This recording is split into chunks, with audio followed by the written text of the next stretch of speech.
So, ayan mga PRTV, preparing na tayo ng metal paring for PVC ceiling. Ayan. Prepare na yan, preparation ng PVC ceiling. Ito, master namin, master bedroom. Ito yung CR. Wala pang header ito. Hindi pa finish sa CR.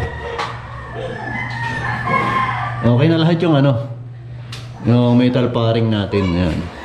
Sa room. Wiring muna pala. Pagkatapos ng wiring, saka natin na installan na ang PVC ceiling. Ayan. Ito yung kwarto namin. Tapos ito, isang kwarto. Ayan. Okay na rin to. May metal paring na rin. For PVC ceiling na to. Lahat. At saka ito, magiging kwarto pang isa. Ayan. Bali, 3 kwarto yan. Preparation na lahat yan. Preparation na lahat. Wiring, after ng wiring yan, yung PVC ceiling na tayo. Ayan na. So, hindi pa tayo nakakabili ng wiring, kaya tambay muna. Kinulang tayo sa budget. Ayan, ayan. Pero may ilaw na tayo dito pansamantala, pero nakatapi ito sa baba. Ayan yung wiring niya. Ayan, ayan. Tatapi sa baba. After ng wiring, saka natin install ng UPVC ceiling. Okay? Yun lang muna update natin. So, ngayon, nagliliha tayo. Wala na tayong wala na tayo budget, kaya tayo na lang muna ang gagawa. Kaya naman natin magliha. Ako na rin pala nagmasilyan ito. Ayan, ako na rin nagmasilyan yan. Ito, inuna kong kwarto na ito isa. Oo, ang sampayan. Huwag nyo nang pansinin siya, sampayan ko na yun. Yan. Ito yung inuna kong yan. Minasilyahan. Tapos ito, labas. Isang kwarto pala yan. Minasilyahan ko yan. Hindi pa nga natapos, meron pang kaputol. Primer yan Yung una, primer. Tapos minasilyahan ko, pinatuhan ko ng punching compound, tsaka latex. Ito, primer pa to. Acrytex primer yan, para matibay daw, sabi ng mga pintor. Yan, nilihahin ko muna. Liha. Nagtitipid na tayo Kaya naman natin magliha, kaya simple lang. Maalikabok nga lang, kaya ako nakaganito. Nalalanghap natin lahat yung alikabok. Langhap, pasok lahat sa pag tayo walang ganito. Kaya protection natin yan. Maalikabok nga pinagpag ko lang naglalaglagan talaga yung alikabok. So, liha muna tayo, liha. Dali lang ito, ganito lang. Liha lang. Maalikabok nga lang. Ayan, kapa sa lahat para makakita yung baka mukul-mukul kung saan pa.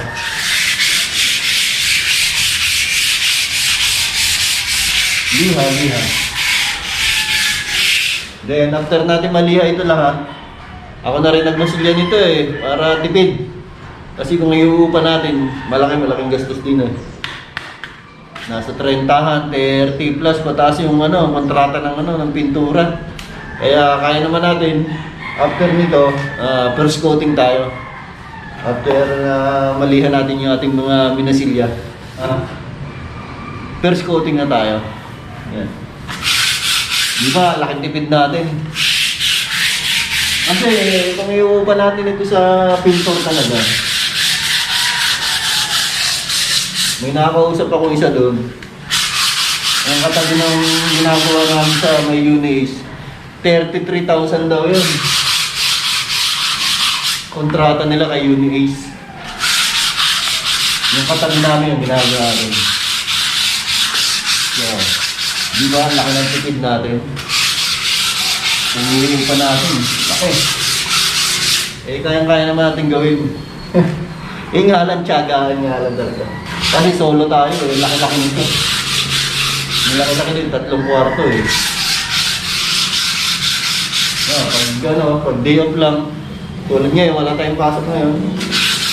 Kaya, tayo muna.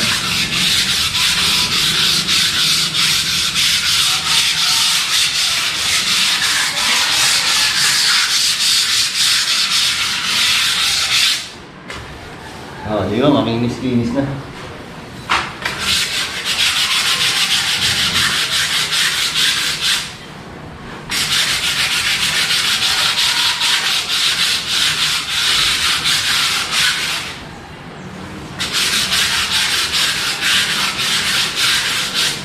Talagang malikabok nga lang. Oh. Saglit lang eh. Alikabok.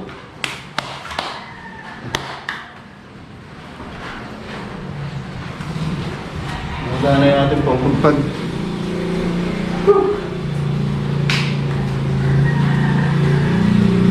So mamaya na lang. Update na lang tayo guys at malikabok talaga. Okay. So ayun nga ka-PR TV oh. Tapos na tayo magliha dito sa ano, sa hallway, yung hallway. Tsaka itong kwarto namin. Ayan, tapos na yan. Smooth na lahat oh. Sarap hawakan, ang dulas. So ayun na, tapos na. Tapos na itong isang kwarto na ito. Nalihan na natin lahat yan. Ganda, ang kinis. Pwede na ano ay first coat ito. First coat na natin ito. Tapos na siya eh. So natapos natin ito isang kwarto na ito. Ang tagal, maghapon, grabe. So lipat naman tayo ngayon dito sa kabila. Ito naman ang titirahin natin, medyo maliit-liit. Ayan, ayan, ayan. Ito naman titirahin natin. Natapos na tayo dito sa isa eh. Ito naman. So ito naman titirahin natin ngayon, baka maghapon din ito.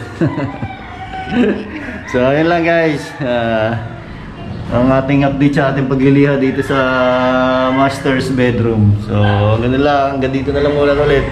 Liha naman tayo sa kabila. So bye bye.